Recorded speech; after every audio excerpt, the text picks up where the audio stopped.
We got two EVs here. One takes the J1772, the other takes the NACS. We're going to install two chargers and we're going to plug them in, show you their features. Let's get started. This charger is the J1772 version. This is the back. This is the wall dock. Attaches to the wall. Attaches to this. These two would slide in, and on the bottom right here, that's where it would actually screw in. Right there from the bottom to this, and it would stay in place. Again, so this is a NEMA 1450 plug right here. This is the J1772 charger. This is the connector holder that you attach to the wall. It would slide right in, stay in place, open it up, comes out. Good to go there. We got the screws and anchors right here. I feel like they put some extra of these. And then we have the user manual as well as the app guide. Important note, I'm not a licensed electrician. This is for educational purposes only.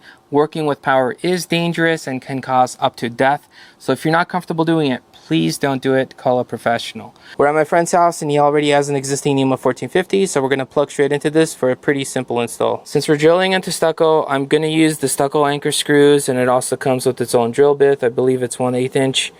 For the drill bit, but yeah, we're just going to use this because it'll hold better on this. I have the breaker off for the NEMA 1450. I'm going to plug it in before I start the install.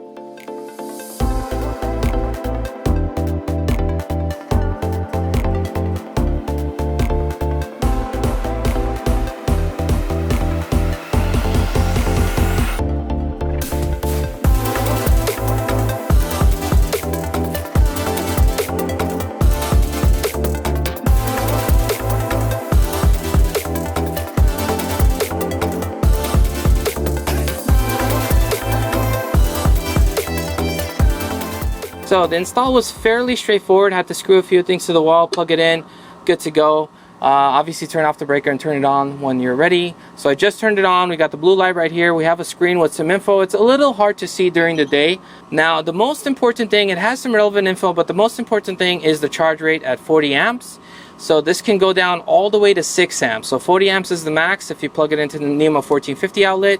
And then obviously goes down to 6 amps. You could control with the app very, very easily. But again, some relevant information over here. I did want to thank EVDance for sponsoring this video, and my friend's super happy as well because he wanted a charger to slow down his charge rate. Now, this is his Hummer EV, and as weird as this sounds, I was surprised myself. At least as of now, you cannot control the charge rate through the GMC app on the Hummer EV. So you might be wondering, well, don't you want it to charge quickly? Well, the problem is my friend has solar, and while it's generating, he just wants to be under, so he's not taking any power from the grid. But when he plugs in the Hummer EV, it just goes as fast as it can, and he's not a fan of that. So he was asking me about a charger that can slow down the charge rate pretty easily, and this thing can do just that very, very easily. So this is actually the perfect charger for him. I'm gonna install it here, leave it here. He's super happy. So let's charge both cars and see how well it does. All right, so plugging in the Hummer. We have the Hummer charging. I currently have it set to 24 amps, so it could go all the way up to 40 amps. The right side goes up, and then the left side is where it's at, and you can see the power is going up in real time. So 9.4 kilowatts right now, 40 amps, 40 amps. And then all the other info, how much energy, temperature, voltage, charging duration. I can also slide to stop charging and slide to start as well. And this is one of the cool things that my friend was looking for, something that he could just easily switch. And I mean, it doesn't get easier than this. So I set it to 24 amps. It drops down pretty easily, pretty quickly right here. You're good to go. You can also set up schedule, delayed stop, and delayed start for in case there are more favorable rates where you live. And then we have the account. We could go to about, we could check for updates. It's already up to date. And there's some other relevant information like charging records and stuff like that. Okay, so my Tesla came with the J1772 to NACS. So I'm actually going to use it to connect to this. And once it's in, I'm going to plug it in and charge my Tesla. So it starts charging right there, green light.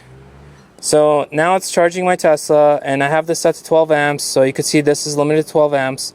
Let's increase this to, let's do a random number like 27. And then it should take a little bit, but the the power on the Tesla should go up. See, that was actually pretty fast at 27 amps now. That's the limit as it's climbing. So, and then you could see the time and everything also dropping. It takes a little bit, but yeah, it should drop. It's starting to drop, as you guys could see right there. And then if I want to slide to stop, let's see what's going to happen.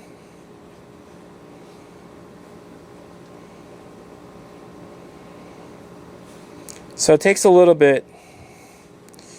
But yeah, let's see if it'll actually stop the charge. Okay, charging equipment not ready. So there it is. It pretty much controls it and you're good to go. One of the beauties of a 25-foot cable is I can actually park my car even if it's on this side. So the Hummer doesn't need to be there. I can actually bring it here and actually still reach because there's still enough slack on the cable because it's 25 feet. That's what makes it long. And the cable, the charger is actually on this wall right here.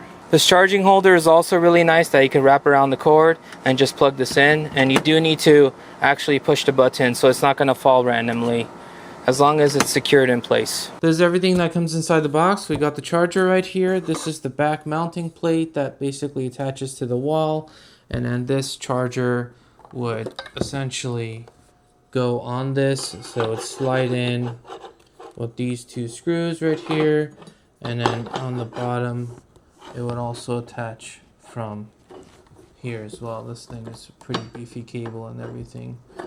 Okay. And then it is a NEMA 1450 plug. This is the NACS, which is the Tesla charger style. And this is a button. It does click, which typically does open up the Tesla charging port. I don't know about other cars that use NACS. I don't know if it automatically opens, but typically for Teslas, pushing this button opens up the charge port.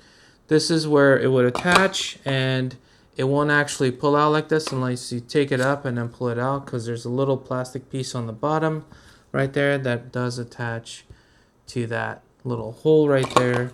So this is how you would do it.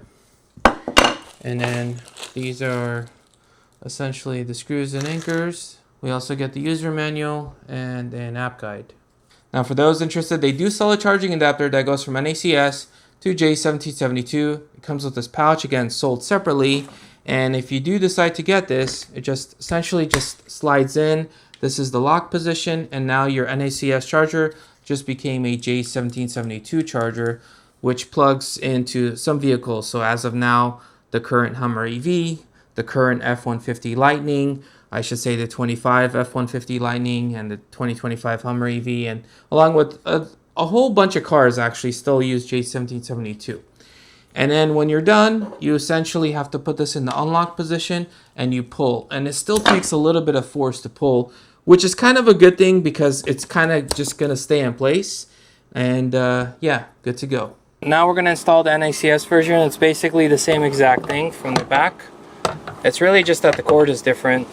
So slide this in and then put this in on the, screw this in from the bottom.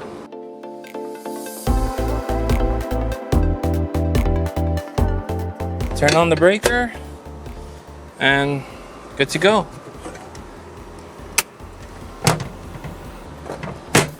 All right, the question I've been wondering about is if this will open up the charge port, and it does. It should have, but just wanted to make sure. So that button does actually open it up. So now my Tesla's charging. It's maxed out at 40 amps, which is what a NEMA 1450 can do. And again, I'm going to slow this thing down to something random like 29. And we're going to see how long it takes for the Tesla to recognize it. You can see that the remaining time, remaining to charge limit is going to increase as well. But it already took the amps into account, and the time is starting to increase right there. Should go back. I just got FSD 14.3.6. Okay, yeah. And then if I wanted to slow down, let's slow down to the minimum, which is 6 amps. So it should work. Let's see. There it is. So 6 amps is the lowest. It's now going down to 6 amps, and the time is going to increase dramatically because it's going to take a lot longer to charge. Again, the power is moving, so it's just awesome basically. And then I can basically do slide to stop charging, and after a few seconds this already said charging stopped. So there it is. Slide to start. Charging equipment not ready. And it started charging. So it's actually pretty responsive. The Tesla is too. So it shows all the relevant information over here as well. Again, the cable reaches very easily because it's 25 feet, so I could charge the car whether it's parked on this side or even closer to the charger. Now, since the Hummer is J1772, I'm actually going to use this NACS to J1772 adapter, which again is sold separately. I'm going to essentially slide it in. This is in the lock position. This would be in the unlock position, so we'll keep it in the lock position. And yeah, we're going to plug it in. And good to go. Now I have the Hummer EV charging currently set to 8 amps, and I'm going to increase it to 20 amps, for instance. I'll click confirm. It changes fairly quickly. Well, it does take a few seconds, but it's still fairly quick.